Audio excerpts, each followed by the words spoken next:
Hello বন্ধুরা, চলে এসেছি তোমাদের সাথে একটা নতুন ভিডিও শেয়ার করতে। আজকে ছিল শ্রাবণ মাসের প্রথম সোমবার, তো আমি চলে গেছিলাম সকাল সকাল উঠে। আমরা তো যাচ্ছিলাম শিবের মাথায় জল ঢালতে। তো দেখতেই পাচ্ছ, অলমোস্ট চলে এসেছি আমরা সামনেতলা ঘাটে। যারা চুঁচড়োয় থাকো তারা এই ঘাটটাকে খুব ভালো করে চেনো।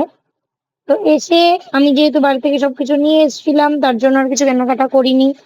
ব্যাগে ছিল সবকিছু জিনিস। আমি গঙ্গা থেকে স্নান করতে যাচ্ছিলাম, তো ওরাতে ব্যাগটা ধরতে দিলাম। ব্যাগটাতে ধরতে দিয়ে আমি গঙ্গায় যাচ্ছি এখন স্নান করতে।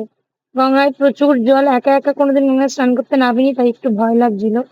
তো যেহেতু সিঁড়ি করা আছে জানি, কিন্তু কতটা সিঁড়ি করা আছে সেটা যেহেতু জানতাম না, কারণ সামনেতলা ঘাটে আমার ফার্স্ট টাইম চান করা।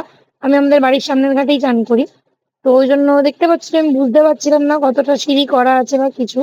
যাই হোক, নেবে দেখতে পাচ্ছি আমার চান হয়ে গেছে। আমি সুন্দর করে চান করে উঠে ওর থেকে ঘড়িটা নিয়ে অল্প করে একটু গঙ্গা জল ভরে নিলাম। যেহেতু আমি দুধ এনেছিলাম, তার জন্য ওর ঘটের মধ্যে আমার সিদ্ধি দেওয়া ছিল। তো গঙ্গা থেকে উঠেই দেখতে পাচ্ছ যে এখানে টিপ পরানোর জন্য একটা দাদু দাঁড়িয়ে ছিল। তো যথারীতি সবাই পড়ছে দেখে আমারও মনে হলো যে পুজো দিতে এসেছে যখন টিপ পরাটা উচিত। দাদুকে বললাম একটু ভালো করে ঝেড়ে পড়িও, নাহলে ঘামলে উঠে যাবে। দেখতেই পাচ্ছ আমি টিপ পরে নিয়েছি। তারপরে ও বলল যে তাহলে আমিও একটু পরে নিই, যেহেতু পুজো দিতে একসাথেই এসেছি। ওই জন্য ও একটুখানি টিপ পরে নিল। ও দাদুকে সেম কথা বলছিল যে ভালো করে একটু ঝেড়ে পড়িও, নাহলে ঘামলে গড়িয়ে যাবে। তো যাই হোক, আমাদের এখানে টিপ পড়া হয়ে গেল। আমি দেখতেই পেয়েছো আগে যে আমি ঘটিতে একটু জল নিয়ে এসেছিলাম বাড়ি থেকে, ঘটির মধ্যে আমি সিদ্ধি দিয়ে এনেছিলাম। তো আমি এখানে দুধটা ঢেলে নিচ্ছি। এবার দুধটা ঢালার সময় আমার একটু মিস্টেক হয়ে গেছিল, দুধটা একটু বেশি হয়ে গেছিল, তার জন্য দুধটা কিছুটা পড়ে যায়। তো যাই হোক, দুধটা ঢেলে এই যে সামনেতলা মন্দির, প্রচুর লাইন পড়েছিল। যেহেতু আমি ওখানে পুজো দিতে গেছি, তাই ফোনটা নিয়ে ঢোকার সাহস করতে পারিনি। এই যে এটা কথা বলতে বলতে ব্যাগ ধরা দেখি ক্যামেরাটা তলার দিকে হয়ে গেছিল। যাই হোক, এইখানটা একটু স্কিপ করে নিও তোমরা। তো এই যে আমি যাচ্ছি আস্তে আস্তে, মানে লাইন দিতে।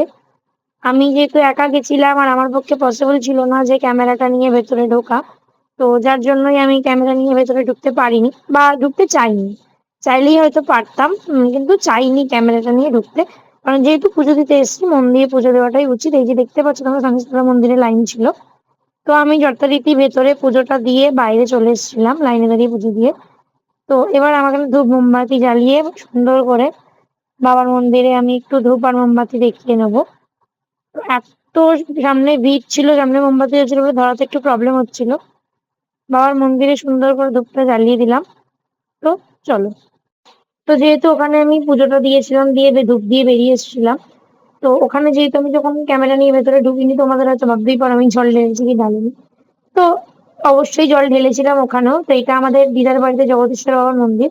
জগদীশ্বর বাবা আমাদের খুব জাগ্রত। আসার সময় আমি দিদার বাড়িতে জগদীশ্বর বাবার মাথায় ভালো করে একা পুজো করে সুন্দর করে মাথায় জল ঢেলে, এখানে একটু কলা দিয়েছিলাম, কলাটা দিতে গিয়ে স্লিপ কেটে গেছিল।